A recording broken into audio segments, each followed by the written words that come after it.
Today I'm going to be sharing with you what we should be stocking up on for our emergency food storage. Okay, now this could be for your emergency food storage, your long-term food storage, your short-term food storage. If you'd like to see what we have been working on each month for this year so far, the playlist is down below. It's a baby step process to help build and make a food storage for your family. Are you ready? The amounts that I'm going to tell you on everything I'm sharing today is for one person. So if you look into the LDS Preparedness Manual, they go through everything for how much per person that you should have. On hand, you should have 24 ounces of oil. So what I like to keep on hand is avocado oil, olive oil, and canola oil. You see me use all three a lot in my videos. Oils are one of the most essential things that we could stock up on, whether for our long-term or for our short-term storage. And actually, it's one of the hardest things to store long-term because of the three reasons why it could go bad. One is oxygen,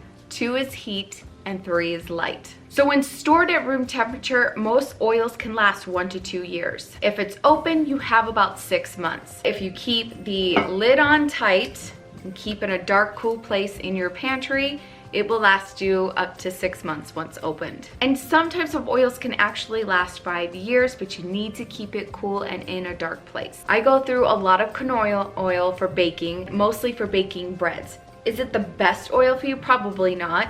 But I've tried other oils with my breads and we're just not big fans. I only buy in a year to 2 years 4 of these bottles. This one is from Sam's Club. This is the member mark and it comes 2 together.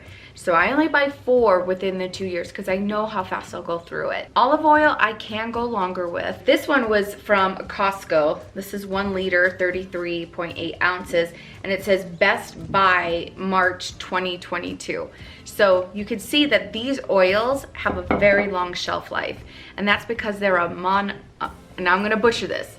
I'm gonna butcher this name. It's because they're a monounsaturated fat.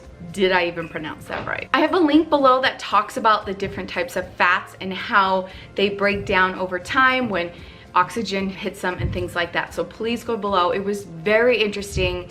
I learned a lot.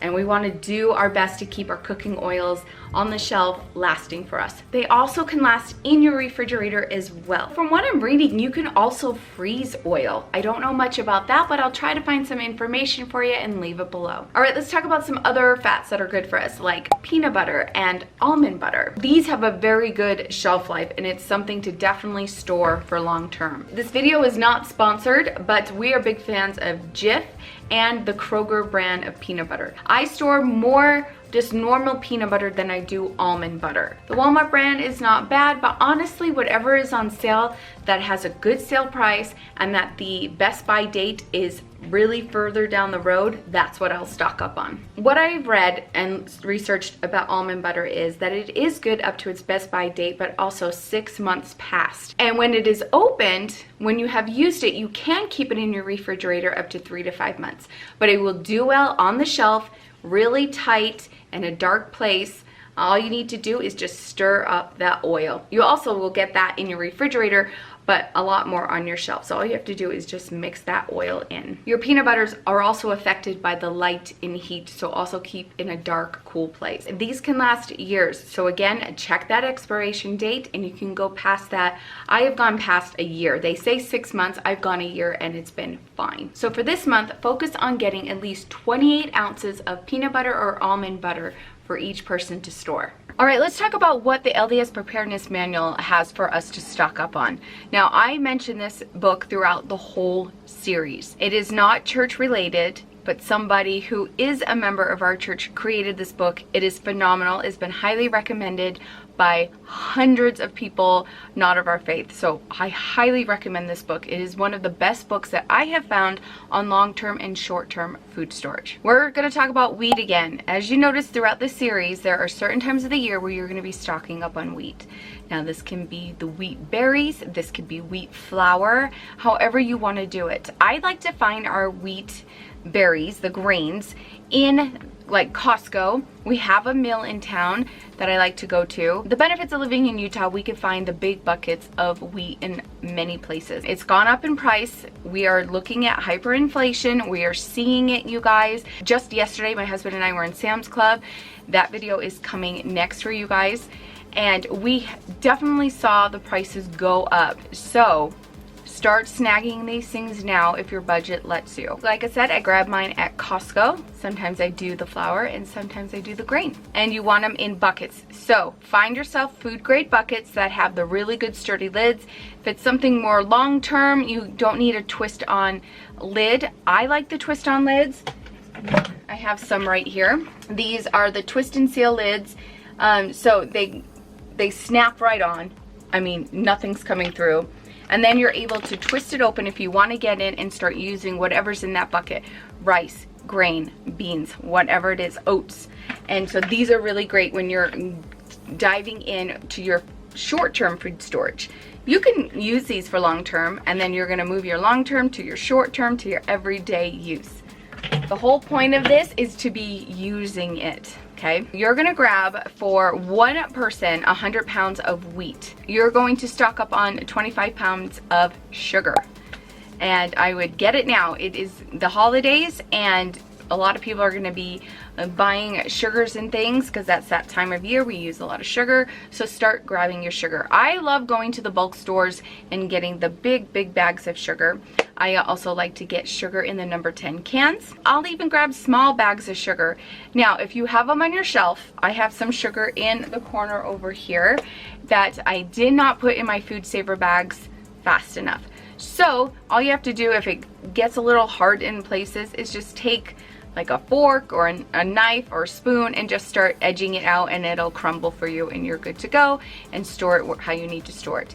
If you need powdered sugar, just grind up your regular sugar in a blender and boom, you've got powdered sugar. Maybe keep some molasses on hand so you can create brown sugar. Look into storing juice powder. You're going to need at least 2 large fruit juice powder containers for each person. If not, grab one. I see them all the time in Walmart, in the grocery stores. You know how they have a section where you can get them in the big, maybe 32 even bigger ounces? Grab those. So things like Gatorade juice powder, or just even if it's lemonade. And of course, maybe think of getting more dried milk, maybe 3 number 10 cans of dry milk. I get big cans of dry milk and I get the small pantry cans of dry milk through Thrive Life. That is one of the yummy dried milks that we like. We also like Morning Moos.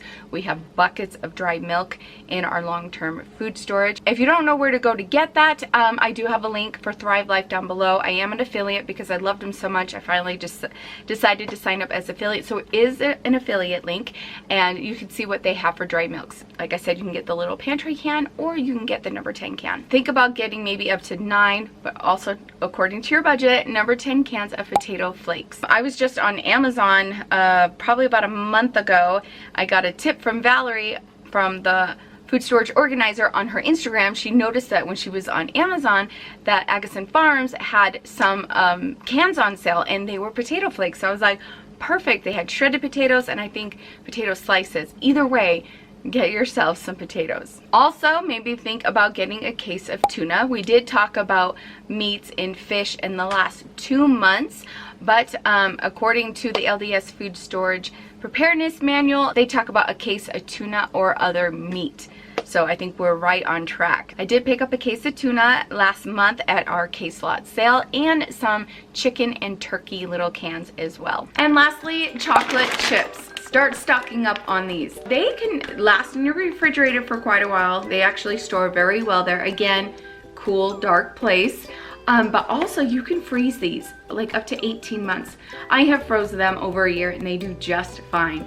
So I like to buy them in bulk like this. We like to make cookies, but I also love making cookies ahead of time and like freeze them in balls and then freeze them individually like on a cookie sheet, put them in a Ziploc bag or container, put them in my freezer, and then when we want cookies, all we have to do is take them out and bake them. Love doing that. You're gonna start seeing chocolate chips go on sale because it is the baking season. Stock up. I like buying them in bulk like this because I could split the bag, freeze half of it, or in a food saver, and food saver bag. But again, dark, cool place, you don't want that melting.